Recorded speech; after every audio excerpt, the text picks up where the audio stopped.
कौन गमन या कनक मुनि 23वें बुद्ध माने जाते हैं। ध्यान रखिएगा कि कनक मुनि है ये 23वें बुद्ध माने जाते हैं और ये इस भद्रकल्प के अर्थात इस नवीन समय के दूसरे बुद्ध। सुप्रभातम। एमपीपीएससी यूनिट 1 के नवीन सत्र में आपका स्वागत है। आज हम बोधिसत्व के बारे में अध्ययन करेंगे, तो आइए देखते हैं। बोधिसत्व, जो व्यक्ति बुद्ध बनने या मोक्ष प्राप्त करने के मार्ग पर है उसे बोधिसत्व कहा जाता है। ध्यान से समझिएगा बोधिसत्वों के बारे में कि मोक्ष प्राप्त करने के मार्ग में अग्रसर है, अर्थात यदि कोई बौद्ध धर्म की राह में चल रहा है तो उसे बोधिसत्व का दर्जा दिया जा सकता है। कैसे दिया जा सकता है वो समझते हैं। संस्कृत में बोधिसत्व का अर्थ है एक व्यक्ति जो बुद्ध बनने का इरादा रखता है। अभी बुद्ध नहीं है लेकिन इरादा रख रहा है कि मुझे बुद्ध बनना है। 10 पारमिताओं का पूर्ण पालन करने वाला बोधिसत्व कहलाता है। 10 नियम बताए गए हैं, पारमिताएं बताई गई हैं। यदि कोई उनका पालन कर रहा है तो वो बोधिसत्व कहा जाएगा। बौद्ध धर्म की मान्यता है कि बुद्ध बनने की इच्छा रखने वाले को 10 पारमिताएं पूरी करनी पड़ती हैं। और ये पारमिताएं कौन सी हैं? दान पारमिता, शील पारमिता, नैष्क्रम्य पारमिता, प्रज्ञा पारमिता, वीर्य पारमिता, शांति पारमिता, सत्य पारमिता, अधिष्ठान पारमिता, मैत्री पारमिता और उपेक्षा की पारमिता। तो इन पारमिताओं को, इन नियमों का जो पालन कर रहे पूरी तरह से, वो बोधिसत्व कहा जाता है। दान पारमिता से आरंभ करेगा और उपेक्षा की पूर्ति तक पहुंचेगा, तब तक तो वह बोधिसत्व रहता है। लेकिन जब इनको पूरा करने के बाद वो बल को प्राप्त कर लेता है तब वह बुद्ध कहलाता है। तो पारमिताएं नैतिक मूल्य हैं, ये ध्यान रखिएगा। पारमिता क्या है? नैतिक मूल्य है जिनका अनुशीलन बुद्धत्व की ओर ले जाता है। ये 10 जो पारमिताएं हैं, बहुत पढ़ने की आवश्यकता नहीं है आपको। ये ध्यान रखना है कि पारमिताएं हैं जिनको पालन करके हम बोधिसत्व बनते हैं। तो दान की पारमिता, जल्दी जल्दी इसको देख लेते हैं। दान की पारमिता, दान का अर्थ है उदारता पूर्ण देना। त्याग को भी दान ही माना जाता है। तो आपके अंदर एक त्याग की भावना है तो उसे ये मानेंगे कि आपके अंदर दान की पारमिता है। लेकिन ऐसा नहीं है कि किसी महत्वाकांक्षा के लिए दान आप दे रहे हैं। प्रशंसा व यश के लिए दिया गया दान नहीं माना जाता है। शील की पारमिता, सब प्रकार के शारीरिक, वाचिक, मानसिक और सब शुभ व नैतिक कर्म शील के अंतर्गत आते हैं। मनुष्य को हत्या, चोरी व व्यभिचार, झूठ व बकवास, शराब तथा मादक द्रव्यों से दूर रहना चाहिए। बुद्ध ने इनमें भिक्षुओं के लिए 3 शील के नियम और जोड़ दिए थे। कुसमय भोजन नहीं करना, आपने ध्यान दिया होगा कि जो पंचशील के नियम थे वो 5 थे। बौद्धों के लिए 10 शील के नियम थे, उनमें ये गौतम बुद्ध ने जोड़ा था। कुसमय भोजन नहीं करना, गद्देदार आसन पर नहीं सोना, नाच गाना तथा माला सुगंध आदि का प्रयोग से बचना। ये काम हर भिक्षु को करना होगा। नैष्क्रम्य की पारमिता है, प्रज्ञा की पारमिता है। तो ये पारमिताएं हैं एक के बाद एक। वीर्य की पारमिता, शांति की पारमिता, सत्य की पारमिता, अधिष्ठान पारमिता, मैत्री पारमिता, उपेक्षा की पारमिता। तो ये 10वीं पारमिता है और यदि इनका पालन कोई व्यक्ति कर रहा है तो वह बोधिसत्व कहा जाएगा। ये ध्यान रखना है। अब बोधिसत्व से कोई बुद्ध कैसे बनेगा? तो बोधिसत्व जब 10 बल या भूमियों को प्राप्त कर लेता है। कौन कौन से बल? मुदिता, विमला, दीप, अर्चिष्मति, सुदुर्जया, अभिमुखी, दूरगमा, अचल, साधुमती और धम को प्राप्त कर लेगा तब वह बुद्ध बन जाएगा या गौतम बुद्ध कहा जाएगा। बुद्ध बनना ही बोधिसत्व के जीवन की पराकाष्ठा होती है। अब बुद्ध कौन कौन बना, तो इसके बारे में क्या मान्यता है? तो ध्यान रखिएगा, ये माना गया कि गौतम बुद्ध पहले बुद्ध नहीं है, उनके पहले भी कई लोग बुद्ध हो चुके हैं। उनके बारे में हम देखते हैं। बुद्ध शाक्य मुनि केवल एक बुद्ध है और उनके पहले बहुत सारे हुए थे और भविष्य में भी अनेक होंगे। उनका कहना है कि कोई भी बुद्ध बन सकता है अगर वह 10 पारमिताओं का पूर्ण पालन करते हुए बोधिसत्व प्राप्त करे और बोधिसत्व के बाद बलों को प्राप्त करे, बलों या भूमियों को प्राप्त करे। बौद्ध धर्म का अंतिम लक्ष्य संपूर्ण मानव समाज से दुख का अंत करना है। तो थेरवाद क्या कहता है इस बारे में? बुद्ध ने अपने सभी अवतारों के दौरान खुद को बोधिसत्व के रूप में संदर्भित किया। बुद्ध स्वयं कह रहे हैं कि मेरे जो पहले के अवतार थे उन्होंने जातक कथाओं में अपने अनेक पुनर्जन्म की घटनाओं का विवरण दिया है। 550 संख्या है जातक कथाओं की। तो वहां पर उन्होंने स्वयं को बोधिसत्व कह रहे हैं। पूर्ण ज्ञान प्राप्त करने के बाद ही उन्होंने खुद को बुद्ध के रूप में घोषित किया। इस प्रकार परिभाषा के अनुसार एक व्यक्ति जो आत्मज्ञान के मार्ग पर है एक बोधिसत्व है और पूर्ण आत्मज्ञान के बाद ही बुद्ध की उपाधि प्राप्त करता है। थोड़ा गूढ़ विषय है पर आपको ध्यान ये रखना है कि बोधिसत्व भी अनेक हुए हैं और उनका कौन कहां पर थे, उनकी कोई खास बात थी, उसको हमको देखना है।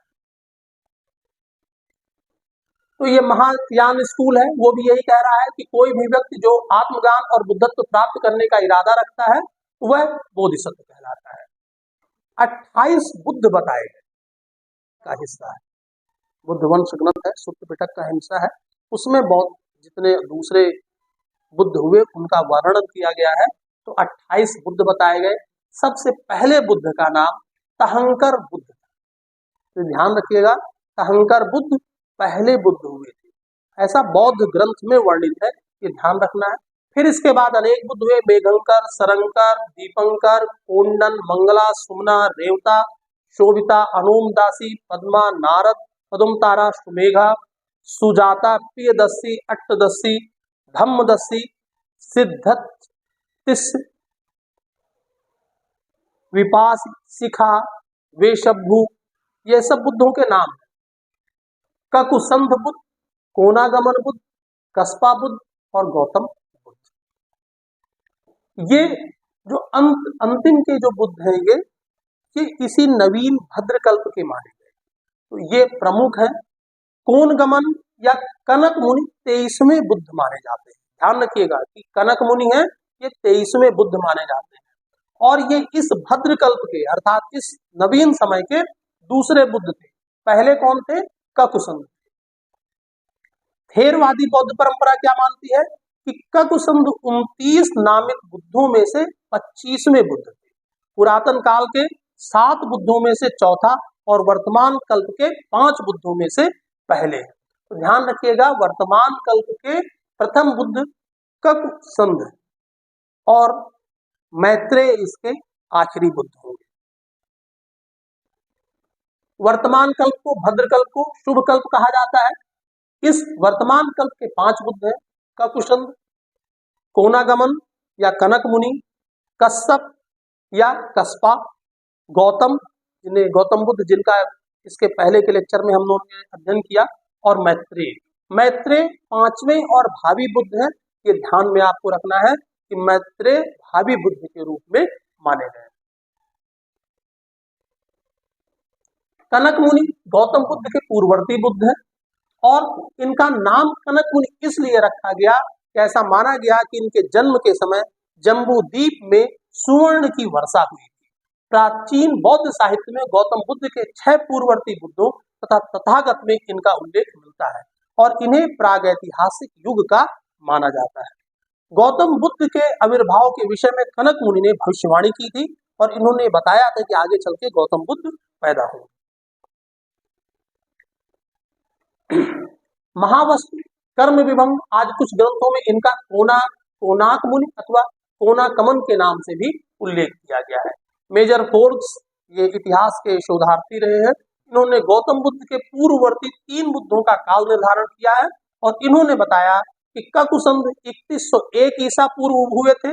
इस काल गणना के अनुसार कनक मुनि 2099 ईसा पूर्व और कश्यप 1014 ईसा पूर्व बुद्धत्व की प्राप्ति कर चुके थे। अब अगले बुद्ध की बात हम करते हैं, अमिताभ। बौद्धों के महायान संप्रदाय के अनुसार वर्तमान जगत के अभिभावक तथा अधीश्वर बुद्ध का नाम अमिताभ। महायान संप्रदाय ये मानता है कि स्वयंभू आदि बुद्ध की ध्यान शक्ति 5 क्रियाओं के द्वारा पंच ध्यानी बुद्धों की उत्पत्ति होती है और उन्हीं में अन्यतम ध्यानी बुद्ध अमिताभ है। अब अन्य ध्यानी बुद्ध कौन से हैं? बैरोचन, थोड़ा सा मिसप्रिंट है, ध्यान रखिएगा, बैरोचन, अक्षोभ्य, रत्न संभव तथा अमोद सिद्धि।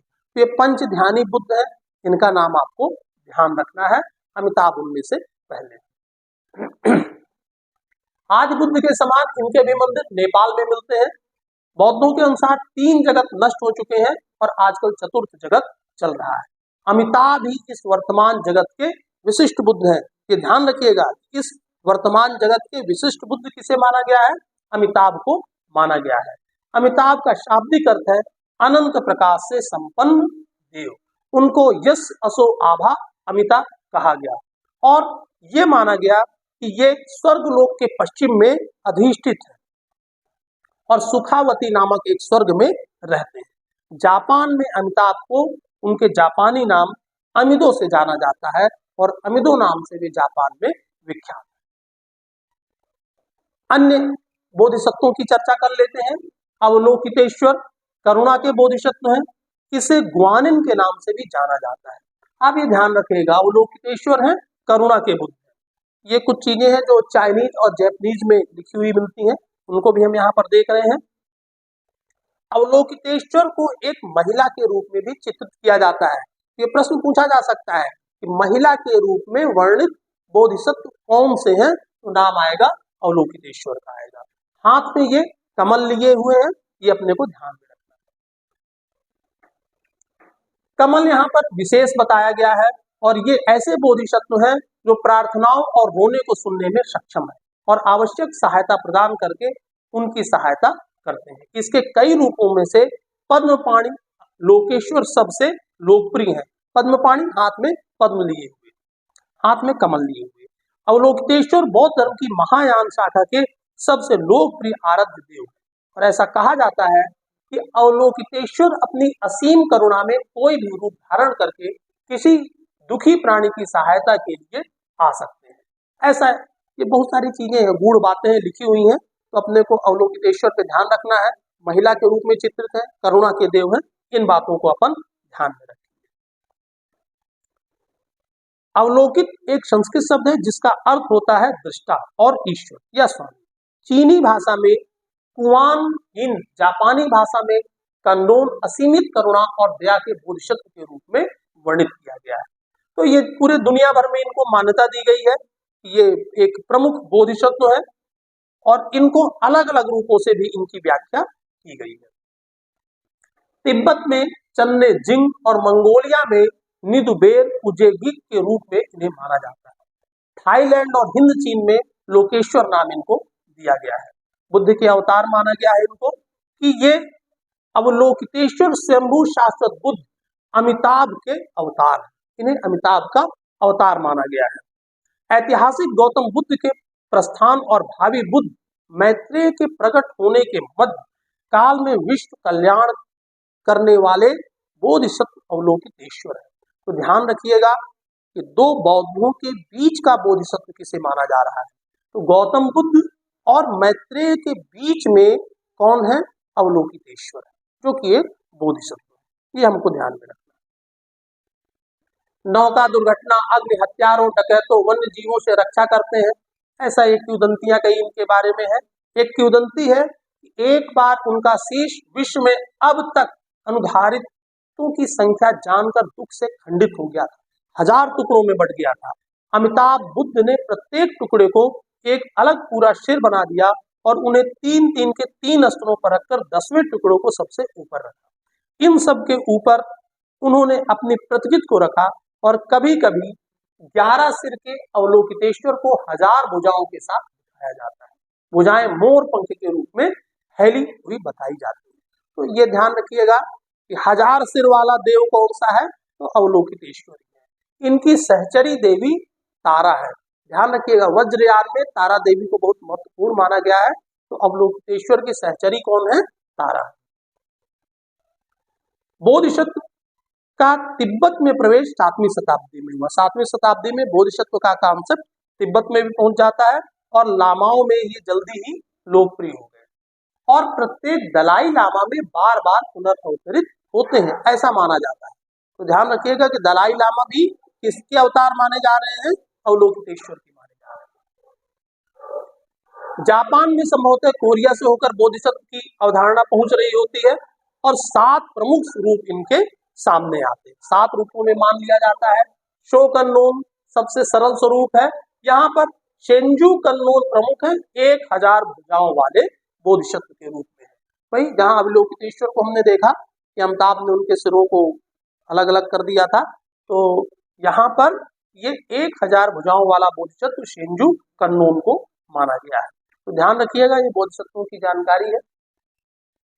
तिब्बत में घोड़े के रक्षक के रूप में भी उनको माना जाता है, खास बात है, ये ध्यान रखना। मैत्रेय बुद्ध भविष्य का बोधिसत्व।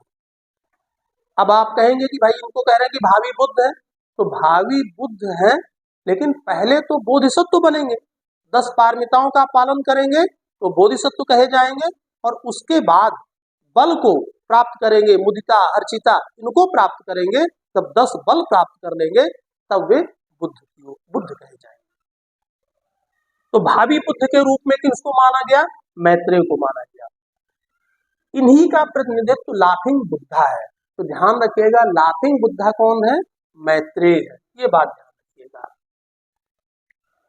मंजूश्री बुद्ध के बोधिसत्व हैं ये, और महायान बौद्ध धर्म की सबसे महत्वपूर्ण प्रतिष्ठित शख्सियतों में से एक है। इन्हीं की फोटो अक्सर ध्यान कक्ष, पुस्तकालय, अध्ययन कक्षों में देखने के लिए मिलती है। चीनी बौद्ध धर्म में मंजूश्री, चीन में वेनसी को 4 महान बोधिसत्वों में से एक के रूप में माना गया है और मंजूश्री को पुरुष बोधिसत्व के रूप में दर्शाया गया है। तो ध्यान रखिएगा, अवलोकितेश्वर महिला बोधिसत्व के रूप में है, मंजूश्री पुरुष बोधिसत्व के रूप में है। वज्र और तलवार लिए हैं, हाथ में इनके नीला कमल देखने के लिए मिलता है। तो इन्हें मंजघोष और वागीश्वर के रूप में भी जाना जाता है। जापान चीन में क्या कहते हैं? ये ऐसे बोधिसत्व हैं कि जिन्हें राजकुमारों जैसा आभूषण पहने हुए भी दिखाया जाता है। तो ध्यान रखना है हमको। कहीं कहीं पर मंजूश्री को शेर या नील कमल पर बैठे भी दिखाया गया है। चीन में ये इनके कई अनेक मंदिर हमको मिल जाते हैं देखने के लिए, अनेक जगहों पर, वहां पर हम इनको देख सकते हैं। तीर्थ यात्री के रूप में भिक्षु वैरोचन के अवतार के रूप में, जिन्होंने खोतान में बौद्ध धर्म की शुरुआत की थी, वो भी मानते हैं।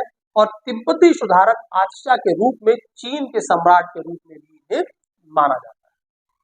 अगले सामंत भद्र है, अभ्यास और ध्यान का बोधिसत्व है। सामंत भद्र, मंजूश्री और बुद्ध एक साथ बौद्ध धर्म के शाक्य मुनि त्रिमूर्ति कहलाते हैं या बनाते हैं। तो ये ध्यान रखना है सामंत भद्र के बारे में। अगले बोधिसत्व क्षितिगर्भ है। संस्कृत में क्षितिगर्भ का अर्थ पृथ्वी का गर्भ। यह उत्पीड़ितों, मरने वालों और बुरे सपनों का, सपने देखने वालों का उद्धार करता है। कृतिगर्भ को या क्षितिगर्भ को नश्वर लोगों का बोधिसत्व कहा जाता है। वज्रपाणी वज्र धारण करने वाला बोधिसत्व है। तो इनके हाथ में वज्र है, ये ध्यान रखना है अपने को। वह बुद्ध के आसपास के 3 सुरक्षात्मक देवताओं में से एक है। मानव रूप में वज्रपाणी को दाहिने हाथ में वज्र पकड़े हुए दिखाया जाता है। कभी कभी इन्हें ध्यानी बोधिसत्व के रूप में भी जाना जाता है, जो दूसरे ध्यानी बुद्ध अक्षोभ्य के बराबर है। सदा परिभूत, ये अगले बोधिसत्व है। वह बोधिसत्व जो कभी भी अपमानजनक प्रेरणा को प्रकट नहीं करता है, ऐसा इनको मान लिया गया है। आगे देखते हैं, आकाश गर्भ, इसके अलावा दोनों क्षिति गर्भ के जुड़वा के रूप में जाना जाता है। तो आकाश गर्भ कौन है? क्षिति गर्भ के जुड़वा है। आकाश गर्भ नाम का अर्थ है असीम अंतरिक्ष का खजाना। ये बौद्ध धर्म में 8 सबसे महान बोधिसत्व हैं और बौद्ध मान्यताओं और अनुसरण का एक महत्वपूर्ण हिस्सा है। ये हमको ध्यान रखना है। एक छोटी सी और जानकारी है कि अक्सर बुद्ध की मूर्ति के ऊपर एक नाग की मूर्ति दिखाई जाती है, तो उस नाग का नाम मुचलिंद है। तो बौद्ध मान्यता कहती है कि मुचलिंद ने बोधि प्राप्त के उपरांत गौतम बुद्ध की रक्षा की थी। तो ये बोधिसत्वों के बारे में खास जानकारी हुई। यहाँ पे केवल इतना ध्यान रखिएगा कि जिन चीजों को रेड या ब्लू से किया गया है उतना ही याद करना है। बाकी मैंने जानकारी जितनी यहाँ पर मौजूद थी वो पूरी यहाँ पे दे दी है। यदि आपको ये वीडियो अच्छा लगा तो लाइक करिए, सब्सक्राइब करिए, शेयर करिए। वीडियो पूरा देखने के लिए बहुत बहुत धन्यवाद। प्रणाम।